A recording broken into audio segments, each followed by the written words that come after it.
اللہ پاک نے اپنی عبادت کا حکم فرمایا کہ میری عبادت کرو۔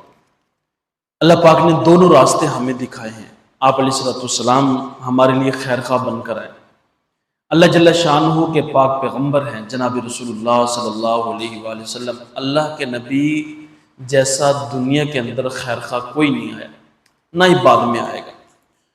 آقا علیہ السلام نے ہمیں ہر طرح کے راستے دکھائے، دونوں راستے دکھا دیے کہ ایک راستہ دکھایا جہنم کا، ایک راستہ دکھایا جنت کا، کہ یہ کام کر لو گے تو جنت میں چلے جاؤ گے، یہ کام کرو گے تو جہنم کے اندر جاؤ گے۔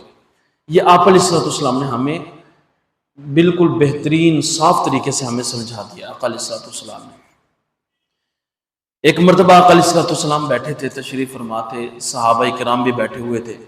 نبی علیہ السلام نے صحابہ کرام کو سمجھانے کے لیے نا ایک زمین کے اوپر ایک لکیر لگائی، سیدھی لکیر لگائی، اور پھر دوسری لکیریں لگائی دائیں بائیں، جیسے درخت ہوتا ہے ایسے کچھ لکیریں لگائی۔ پھر آقا علیہ السلام نے صحابہ کرام کو فرمایا کہ یہ جو سیدھی لکیر جا رہی ہے یہ سیدھی جنت کا راستہ ہے، صراط مستقیم ہے، سیدھا راستہ ہے، اور جو دائیں بائیں لکیریں ہیں یہ آپ علیہ السلام نے فرمایا یہ شیطان کا راستہ ہے۔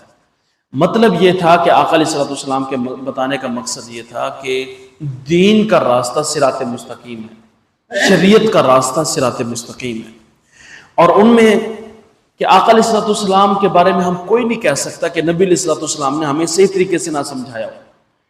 ہر عمل، ہر کام آقا علیہ السلام نے ہمیں تفصیل سے سمجھایا، اور کوئی امتی ایسا نہیں کہہ سکتا کہ ہمیں بات سمجھ میں نہیں آئی۔